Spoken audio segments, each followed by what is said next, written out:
Hello, and welcome back to Tree of Statism, Good and Evil. I'm Noah Goodman, and I want to discuss with you an interesting subject today. In the last 10,000 years, we went from the Stone Age to the Moon. Human civilization has been growing exponentially. That means that it keeps on getting faster. That means that, for example, in 1903, we first discovered flight. The Wright brothers designed the first plane. However, only 66 years later, we already reached the moon. Historians have said that in the 20th century, there was more events and a faster pace than the last 19 centuries. Maybe this is an exaggeration, but we do see things escalating and expanding faster. So my question is, in another 10,000 years, would you be surprised if we had colonized by the year 12,023 a million planets? If we extended into the stars, there was a huge human galactic empire, or we met a lot of other civilizations, or expanded in general in all direction in 10,000 years.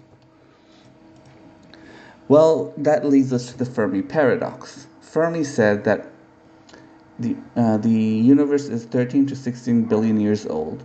So, with so many stars and planets, why haven't we met alien life yet? Think about it for a moment. If they are just 10,000 years advanced, more than us, into their civilization, they should have reached us by now. So, why haven't we met any aliens? Why haven't there been any kind of displays? Why haven't we noticed them or they noticed us? Many theories exist why we haven't met aliens yet. The first idea is the Great Filter. Just think about this idea for a moment. In the last 80 years, we have nukes, and we have been very, very concerned about nuking ourselves. It is entirely possible that dominant aggressive behavior that leads a civilization to rule the planet leads it to destroy the planet. Is it possible that we are heading for some kind of great filter that all other civilizations haven't already met? A great theory that I like is that aliens don't care about us, just like we don't care about ants going about in their anthill. Their life is insignificant to us, and perhaps we, an earthbound species, are insignificant to them.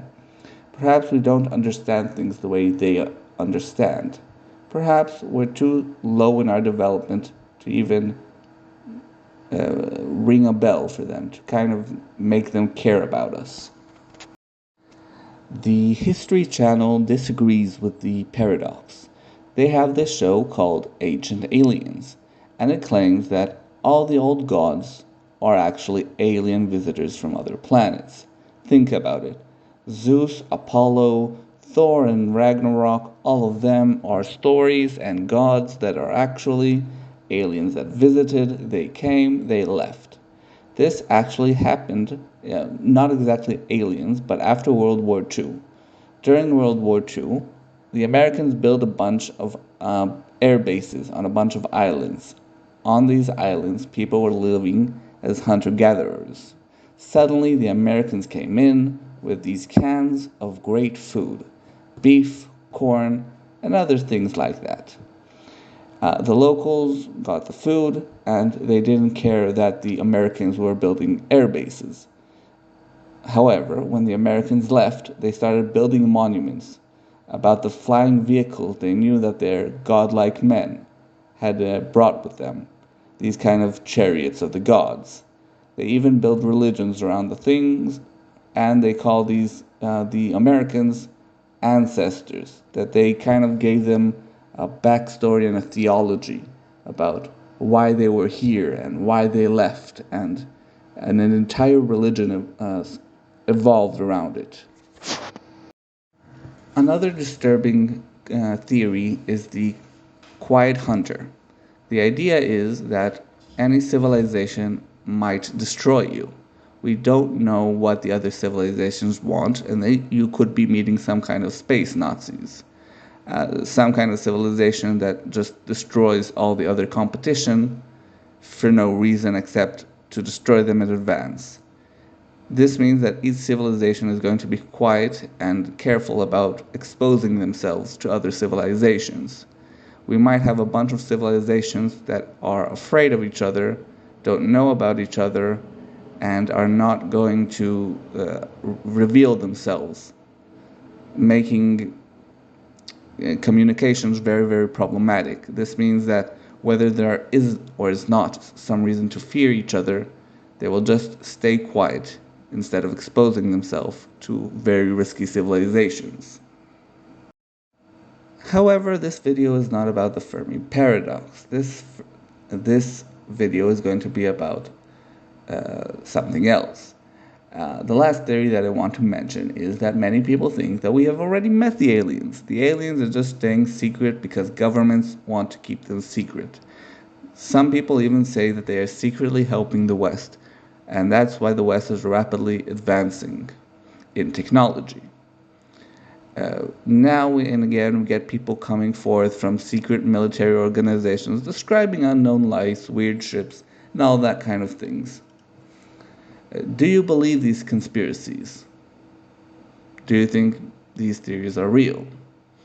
I don't. The whistleblowers keep coming and giving the public nothing. Weird lights, unknown ships. We don't get evidence, we don't get videos. Sometimes we get videos, but they're completely out of context and you don't even know where they were filmed or when. Supposedly, some people have seen bodies, but never any photos of these bodies. This kind of seems like nothing. And the interesting thing is that, oddly enough, they keep on happening when there are corruption trials, for elites or for embarrassing things, almost like they are a distraction.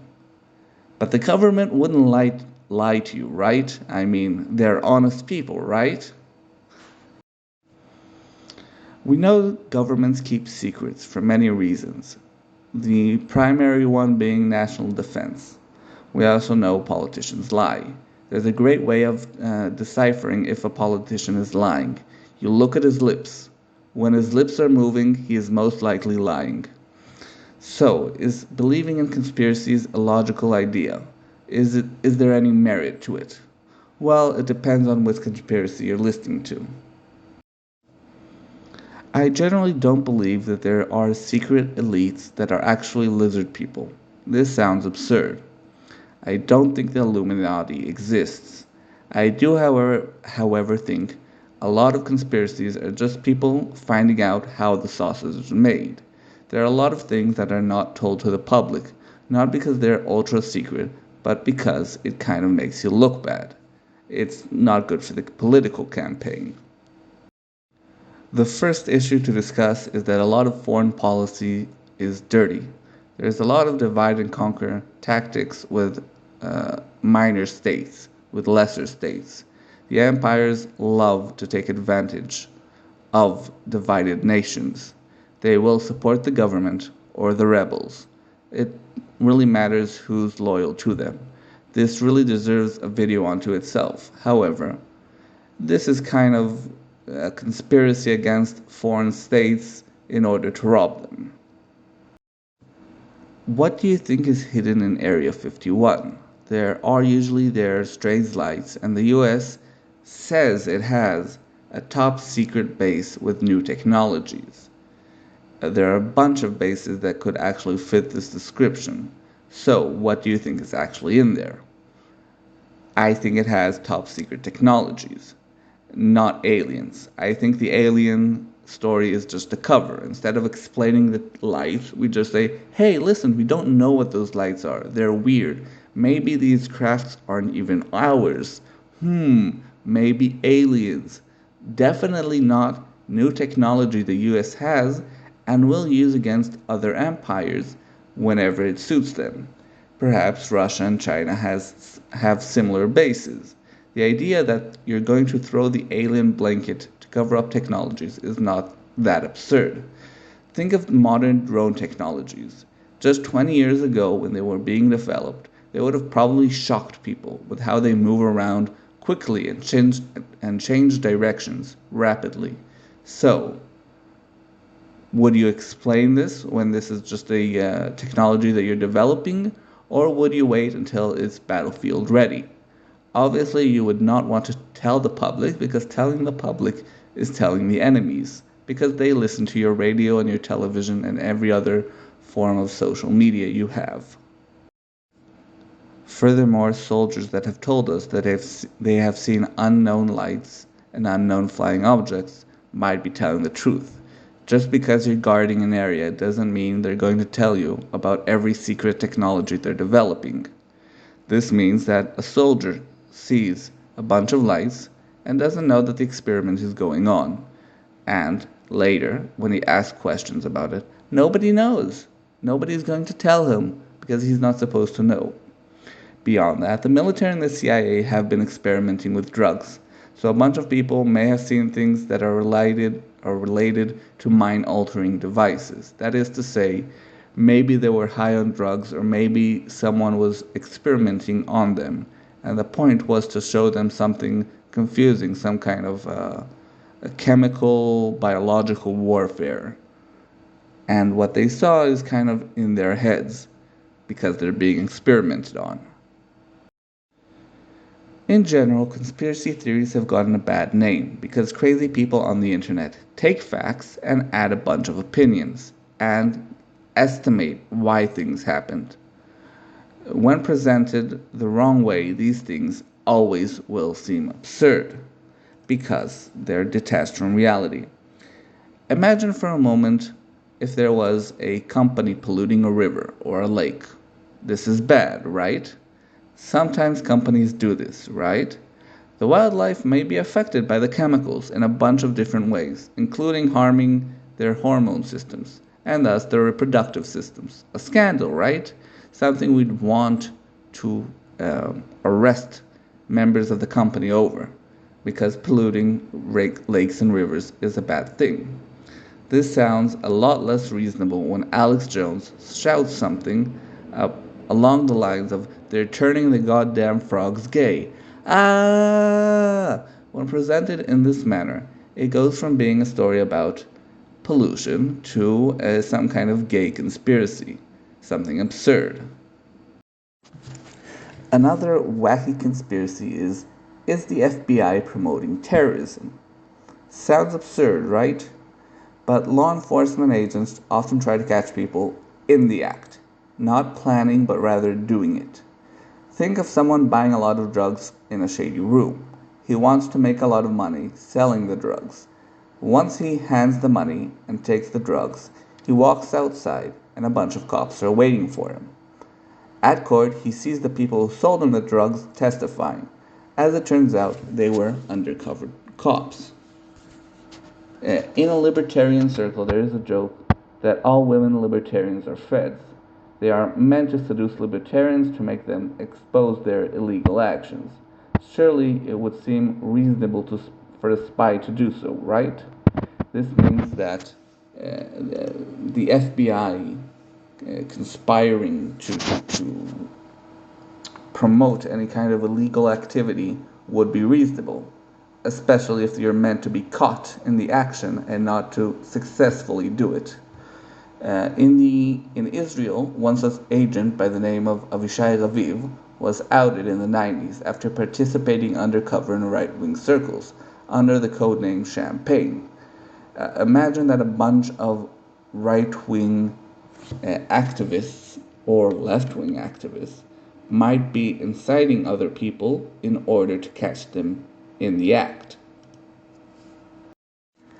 A few years ago, I discovered something that sounded too absurd to be true, that there was a secret island where people had parties of the illegal kind, doing a bunch of illegal things including children. It sounded like a fake conspiracy theory until Epstein was prosecuted.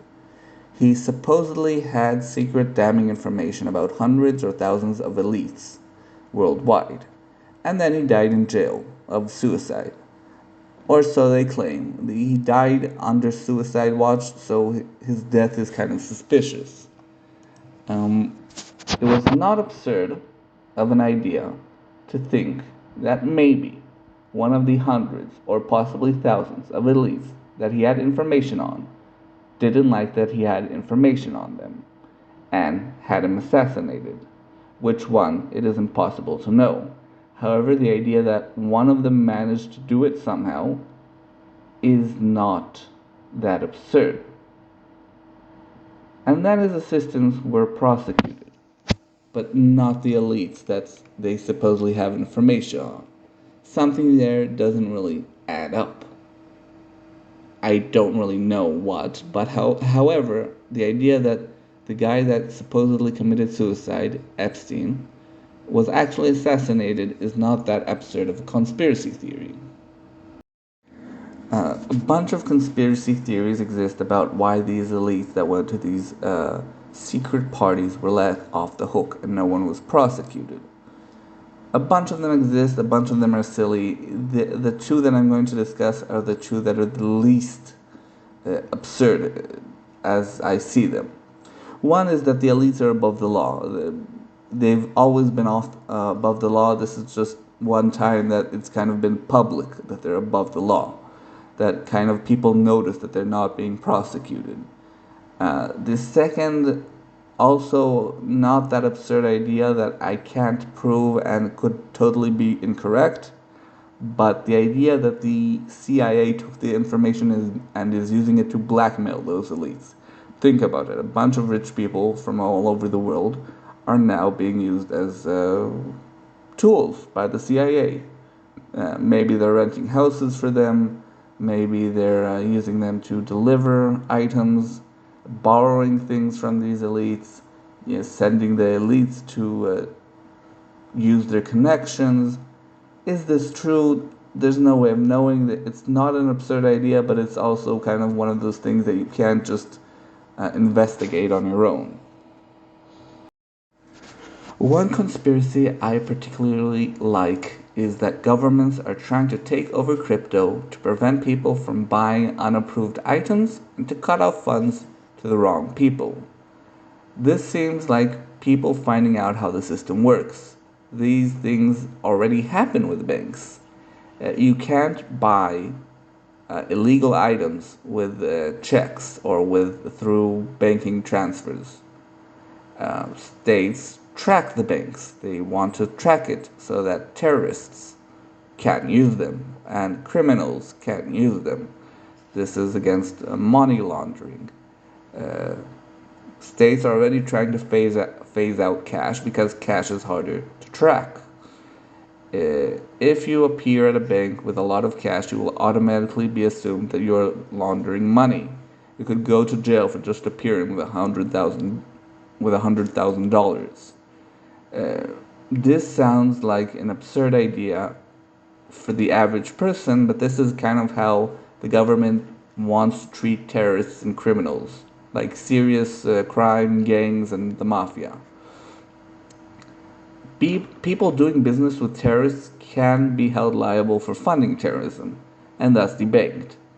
This means that this entire attempt to make it so people can only use money for approved behavior is actually already on the books. It's already happening, but unrelated to crypto.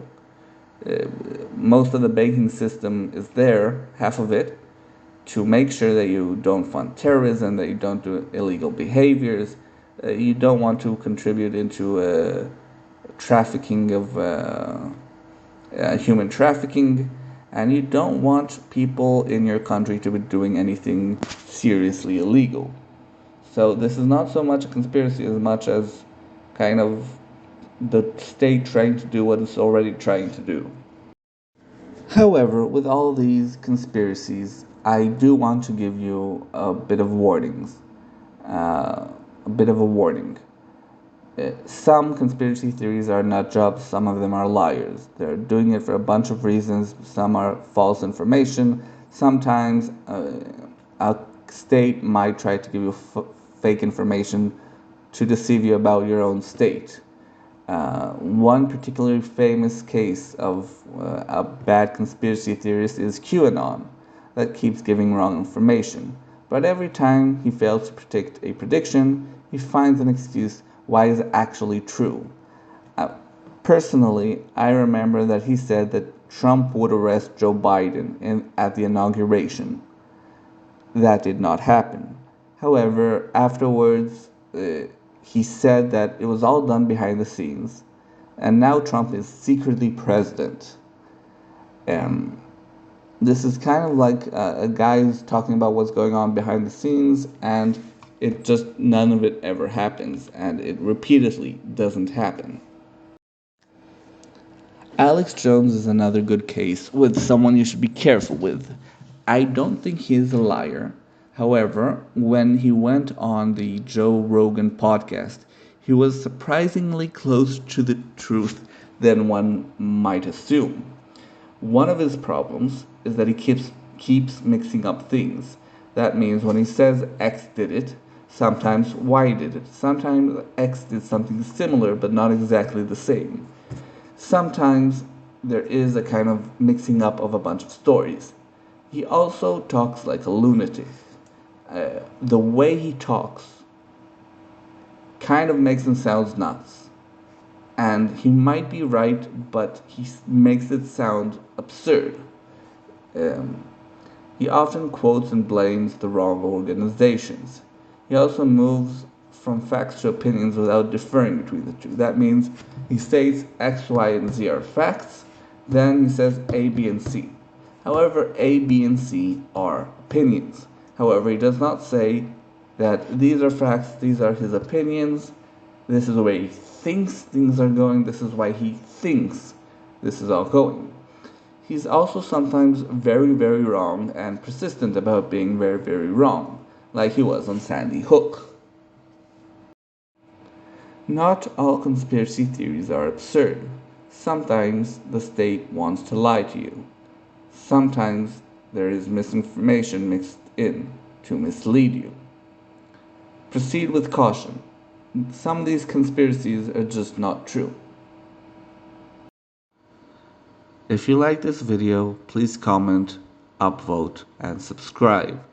If you want to help further, go and watch my other videos. And if you like them as well, do the same over there. Also, please share this video and any other video you might think people might take interest in. If you want to support me further, you can buy my book on Amazon, Ancapistan by Noah Goodman. Thank you for watching, and good night.